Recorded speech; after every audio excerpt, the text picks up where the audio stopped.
ہمارا دین اسلام دین رحمت بھی ہے، دین فطرت بھی ہے۔ ہمارے دین اسلام کے اندر ہمدردی، اطاعت اور قربانی کا جذبہ جو ہے یہ ہر مسلمان کے اندر ہونا چاہیے، اور یہی اللہ تبارک و تعالیٰ کو مطلوب و مقصود ہے۔ رمضان المبارک کا مہینہ چل رہا ہے، میرے نبی نے فرمایا یزاد فیہ رزق المؤمن، رمضان المبارک کے مہینے کے اندر اللہ مومن کے رزق کو زیادہ کر دیتے ہیں، مومن کا رزق بڑھا دیا جاتا ہے۔ تو اس لیے میرے دوستو اس مہینے کے اندر زیادہ سے زیادہ خرچ کریں، غریبوں پہ خرچ کریں۔ روزے دار کے روزے کو افطار کروانے پر بہت بڑا ثواب ہے۔ میرے نبی علیہ السلام نے ارشاد فرمایا من فطر صائما کان له مغفرۃ لذنوبہ، جو انسان کسی روزے دار کے روزے کو افطار کرواتا ہے اللہ اس کے گناہوں کو معاف فرما دیتے ہیں۔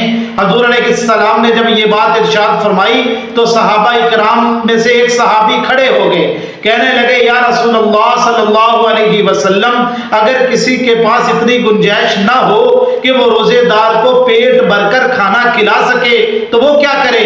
میرے نبی نے فرمایا یعطی اللہ ھذا الثواب، اللہ تبارک و تعالی یہ ثواب تو او شربت ماء، پانی کا ایک گھونٹ پلا دینے سے، او مزقۃ لبن، یا لسی کا ایک گھونٹ پلا دینے سے، یا ایک کھجور کا ٹکڑا کھلا دینے پر بھی عطا کر دیتے ہیں۔ یعنی اگر کوئی پیٹ بھر کے کھانا نہیں کھلا سکتا تو روزے دار کو پانی کا ایک گھونٹ پلا دے، یا لسی کا ایک گھونٹ پلا دے، یا کھجور سے روزہ افطار کروا دے، اس پر اللہ پاک اس کے گناہوں کو معاف فرما دیں گے۔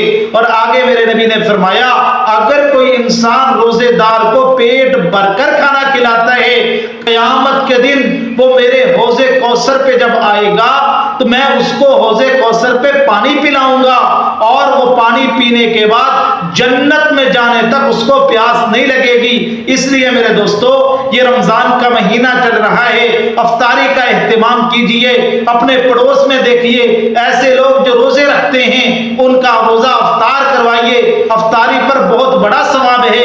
اللہ ہمیں عمل کرنے کی توفیق عطا فرمائے۔